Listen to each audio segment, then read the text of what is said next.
पाकिस्तान और चीन के बाद अब भारत का सीमा विवाद बांग्लादेश बॉर्डर तक पहुंच गया है। दोनों देशों के बीच तनाव है। सीमा विवाद को सुलझाने के लिए 2 बार बैठक स्थगित भी हो चुकी है। अब आगे की डीजी स्तर की बैठकें 16 फरवरी से दिल्ली में हो सकती हैं। बैठक में जिन मुद्दों पर बात होगी उनमें शामिल है भारत की ओर से सीमा पर बाड़ लगाना, बांग्लादेश में राजनीतिक उथल पुथल और घुसपैठ की कोशिशों में बढ़ोतरी। टॉप सोर्सेज के मुताबिक भारत बांग्लादेश के बीच कुल 4096 किलोमीटर लंबी अंतर्राष्ट्रीय सीमा का करीब 96 किलोमीटर ऐसा क्षेत्र है जिसे कवर करने के लिए लगभग 92 जगहों पर बाड़ लगाई जा रही है और बांग्लादेश ने इस पर आपत्तियां उठाई हैं। यही विवाद की वजह भी है।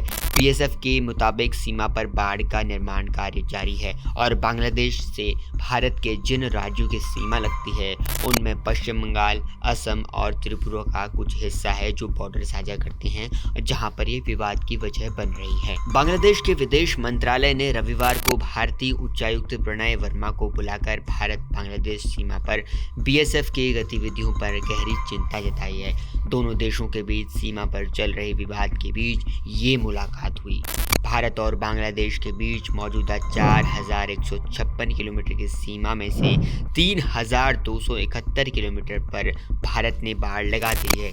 इसमें 885 किलोमीटर सीमा पर बाड़ लगाना अभी बाकी है और बीजेपी ने इसके विभिन्न हिस्सों में निर्माण पर कड़ी आपत्ति जता दी। यहाँ बीजेपी का अर्थ बांग्लादेश से है।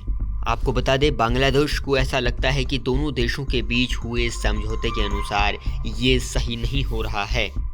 जहांगीर आलम चौधरी ने कहा, बांग्लादेश और भारत के बीच अब तक 4 समझौता ज्ञापनों पर हस्ताक्षर किए गए हैं। उन्होंने कहा, बांग्लादेश भारत संयुक्त सीमा निर्देश 1975 के अनुसार दोनों देशों की जीरो लाइन के 150 गज के भीतर रक्षा क्षमताओं से जुड़े किसी भी काम को करने पर स्पष्ट प्रतिबंध है। जहांगीर आलम चौधरी ने कहा, वो सहमति के बगैर ऐसा नहीं कर सकते। उन्होंने काम शुरू कर दिया था लेकिन बीजेपी के कड़ा रुख अपनाने के कारण उन्हें इसे रोकने के लिए मजबूर होना पड़ा। इससे साफ जाहिर होता है कि बांग्लादेश को भारत से नाराजगी है। जानकारी के मुताबिक अब जो आगे फरवरी में बैठक होने वाली है वो महानिदेशक स्तर की होगी। पिछले साल अगस्त के बाद बांग्लादेश की ओर से घुसपैठ के मामले बढ़ गए हैं। ये मामले मानव तस्करी और सीमा पार तस्करी से जुड़े हैं। आंकड़ों पर गौर करें तो पिछले साल अगस्त से लेकर दिसंबर के बीच बीएसएफ के जवानों ने 1956 बांग्लादेशी नागरिकों को पकड़ा था, जबकि पूरे साल में 3474 बांग्लादेशी पकड़े गए। वहीं साल 2023 में बीएसएफ ने 4342 बांग्लादेशी नागरिकों को पकड़ा। वैसे तो हर साल दोनों देशों के बीच बातचीत होती थी। भारत बांग्लादेश के बीच महानिदेशक स्तर की सीमा वार्ता 1975 से 1992 के बीच प्रतिवर्ष होती थी, लेकिन 1993 में इसे द्विवार्षिक कर दिया गया, जिसमें दोनों पक्ष बारी बारी से राष्ट्रीय राजधानियों नई दिल्ली और ढाका का दौरा करते थे। वार्ता का पिछला आयोजन मार्च में ढाका में हुआ था, जब भारतीय प्रतिनिधिमंडल बांग्लादेश गया था। रक्षा विशेषज्ञों का मानना है कि कहीं बांग्लादेश दूसरा पाकिस्तान न बन जाए।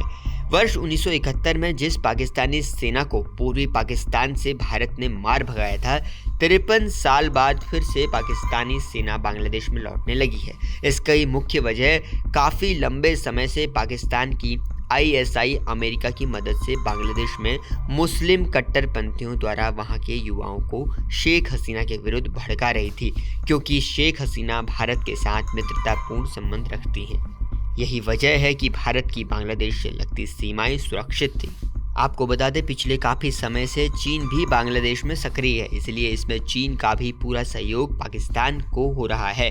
शेख हसीना की 16 साल के शासनकाल में बांग्लादेश एक गरीब देश की श्रेणी से निकलकर प्रगतिशील देश की श्रेणी में आ चुका था, जो पाकिस्तान को पसंद ही नहीं था।